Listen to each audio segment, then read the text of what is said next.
Bienvenue chers explorateurs et chères exploratrices de la psyché, là où les archétypes murmurent et révèlent un peu plus de qui nous sommes. Donc bienvenue sur ma seconde chaîne YouTube. Autant la première se voulait à vulgariser la psychologie analytique, et d'ailleurs je continuerai à publier des podcasts et d'autres petits shorts. Et ici, autant on va pouvoir échanger et davantage communiquer, et je ferai également aussi des directs.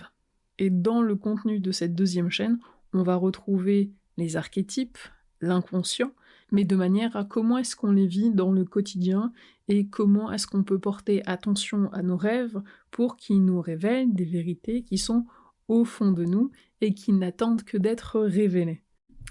Ah oui, si tu arrives sur ma seconde chaîne et que tu ne connais pas ma première chaîne, tu peux aller la découvrir. Elle s'écrit, elle se nomme Engels Justine. Tu peux aussi aller voir mon site internet justineengels.com où tu découvriras beaucoup de vulgarisation autour de la psychologie analytique, de Carl Gustav Jung et aussi de Marie-Louise von Franz, qui était une de ses plus grandes collaboratrices, et à qui j'aime particulièrement rendre hommage car c'était une très grande dame.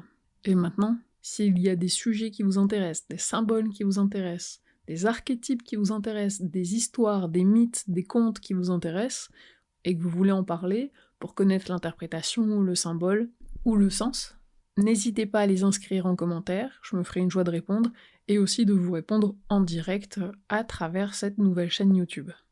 Je n'ai pas prévu spécifiquement de sujet pour ce premier podcast, je voulais simplement vous me présenter la chaîne, on va peut-être continuer dans ce sens-là. En fait, au départ, je savais pas vraiment comment l'appeler, mais c'est vrai que les archétypes me parlent beaucoup de manière générale, c'est une énergie qui me passionne, si je peux dire, qui me fascine, en tout cas qui sont constellés à l'intérieur de moi. Donc peut-être pour le vocabulaire, parce que archétype c'est peut-être pas clair pour tout le monde, même parfois pour certains Jungiens c'est pas très clair non plus. Donc dans la définition de ce que Jung appelait globalement un archétype, alors déjà il parle d'archétype, comme je viens de dire tout à l'heure, constellé, c'est-à-dire qui est éveillé, qui est actif, qui est stimulé, voilà, globalement. À l'opposé donc d'un archétype en sommeil en fait, qui n'est pas actif. Donc l'archétype finalement dans la définition de Carl Gustav Jung, en réalité c'est une structure vide. Et cette structure va se manifester dans la vie de chacun, et va se colorer en fait des éléments de la vie de la personne, et va se représenter, ou plutôt se présenter, avec des images différentes, selon la culture, l'environnement dans lequel la personne a grandi. En fait, il faut faire une différence qui est majeure, la différence entre la structure donc de l'archétype, et la manifestation de la structure. Parce que finalement, l'archétype, c'est une structure invisible, impalpable, intemporelle, universelle, dans l'inconscient collectif, mais sa manifestation, son réveil, si je peux dire, son activité, donc elle va être différente suivant chaque individu. L'expérience de l'archétype, il est souvent vécu de manière très personnelle et intime. Lorsqu'un archétype il est activé, ou constellé, comme dit Jung, dans la psyché d'une personne, donc la psyché, vous pouvez inscrire en lettres d'or, égale l'ensemble des phénomènes psychiques. Là, jusque-là, c'est facile. En réalité, la psychologie analytique est très facile, c'est juste que c'est un millefeuille, et qu'il faut être capable de faire énormément de recoupements et de synthèse. C'est complexe, mais en même temps, c'est simple aussi. Donc pour revenir à l'archétype, qu'est-ce que je disais? Il était vécu, c'est ça, de manière intime, donc de manière personnelle, et lorsqu'il est réveillé, activé dans la psyché donc d'une personne, ça peut avoir un impact vraiment sur sa vie, sur ses émotions, sur sa pensée. Et souvent, ça a eu un impact quand même de manière inconsciente. Et ça, vous verrez ça plus tard avec l'archétype de l'ombre, qui sont les contenus refoulés de la conscience. Et donc l'archétype en tant que tel, il vit, il existe à travers la psyché de la personne qui expérimente. En gros, l'archétype, il existe parce qu'on existe. Et parallèlement, les archétypes, c'est aussi des structures, donc des formes fondamentales de l'inconscient collectif, qu'on nomme énergie première dans le sens primordial. Donc elles dépassent la psyché individuelle dans la mesure où elles ne sont pas créées par un individu, mais plutôt héritées et transmises de génération en génération. Voilà globalement un archétype. Et ce qui est intéressant, c'est que l'archétype qui va se consteller, lorsqu'il va le faire dans notre vie, c'est toujours au bon endroit, au bon moment, et ça a un sens dans notre vie.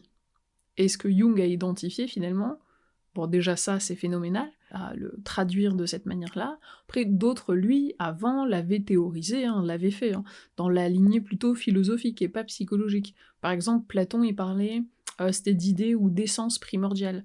Aristote il parlait de forme substantielle. Après il y a Saint-Augustin ou Thomas d'Aquin par exemple, eux ils s'intéressaient, c'était aux raisons séminales, aux espèces intangibles. Donc les archétypes étaient déjà présents, on essayait déjà de développer une compréhension en tant que modèle même de spirituel et philosophique. Et Jung, en fait, il a véritablement systématisé ces concepts dans le cadre de la psychologie. Et quand on étudie les mythes, les rêves, ou toute production, on va dire, culturelle humaine, on identifie des thèmes et des figures, des motifs récurrents, donc c'est ça qu'on va appeler aussi archétype, et ces structures innées finalement dans l'inconscient collectif, ben c'est le substrat de notre vie psychique. Donc ça joue un rôle fondamental dans la construction de notre identité, dans notre rapport au sens et à nos valeurs, et aussi forcément notre rapport au monde. Donc voilà pourquoi je suis partie finalement sur archétype, parce que je trouve ça à la fois phénoménal et complètement transcendant. Après, vous l'avez certainement déjà entendu dans mes autres vidéos, on va voir plusieurs archétypes que Jung a aussi identifiés dans son langage, on va dire. Donc on retrouve le soi en réalité, qui est la totalité donc de notre esprit, de notre âme, de notre conscient et de notre inconscient, pour faire très court. Ensuite on retrouve le moi, donc c'est le centre de la conscience, qui correspond à l'identité de l'individu, qui n'est pas le centre de l'individu, qui est juste son identité, sa personnalité. Et ensuite, on a la persona, donc c'est l'attitude qu'on adopte face au monde extérieur.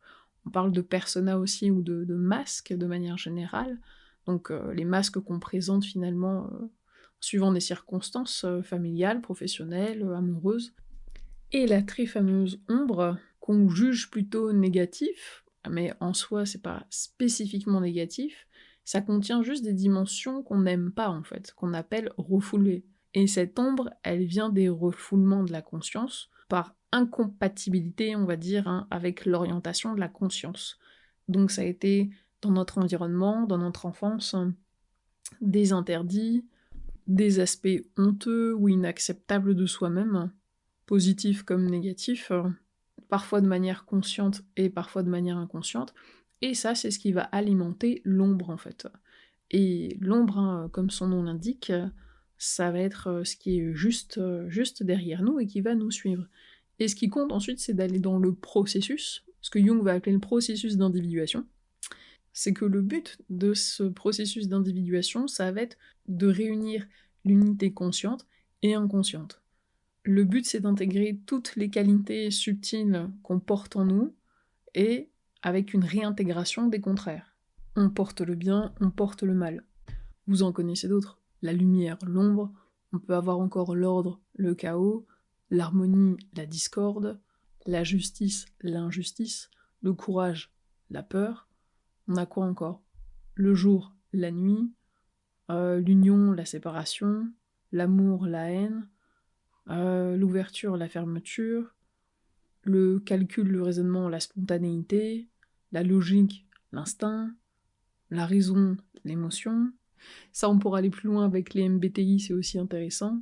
Après, on a quoi? Âme, corps, ciel, terre, enfin présent, éternité.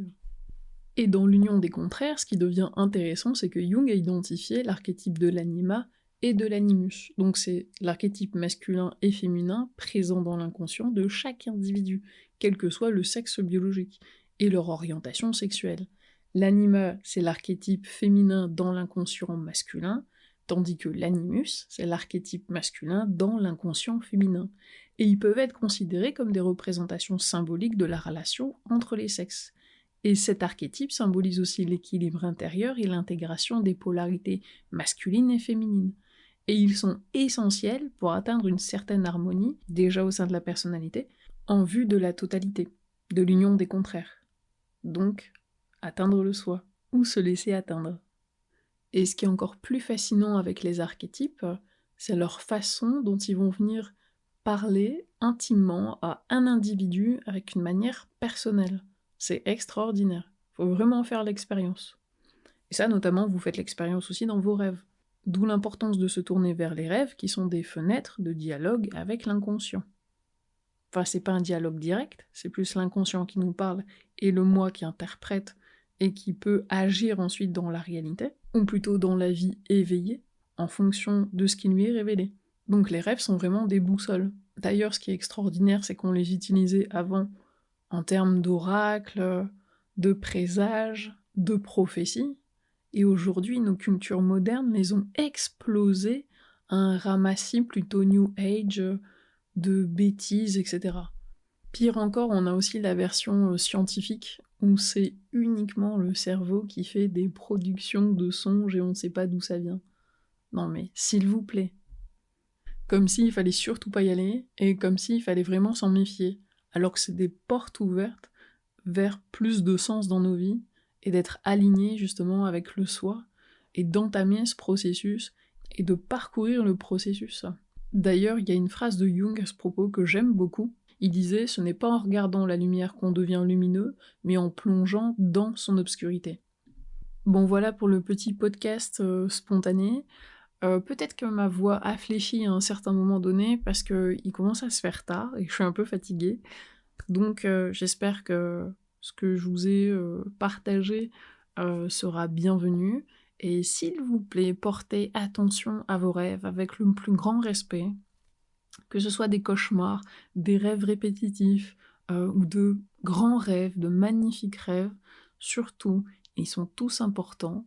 Si ça vous intéresse, commencez à les noter, à les écrire, et en plus des fois lorsqu'ils sont très chargés au moment du réveil, le fait de les écrire, ça permet aussi de baisser un peu l'intensité et l'énergie, soit sur un dictaphone, soit sur un document Word ou texte, ce que vous voulez, même papier-crayon, mais s'il vous plaît, portez attention à vos rêves. Ils sont porteurs de messages extrêmement précieux pour votre vie. Bon, voilà pour la présentation de la seconde chaîne qui sera peut-être un peu plus spontanée, moins réfléchie en termes de sujet. Je vous lancerai ce qui vient à ce moment-là. Et bon, on se dit à très bientôt. Et n'oublie pas, raconte-moi tes rêves et je te dirai qui tu es.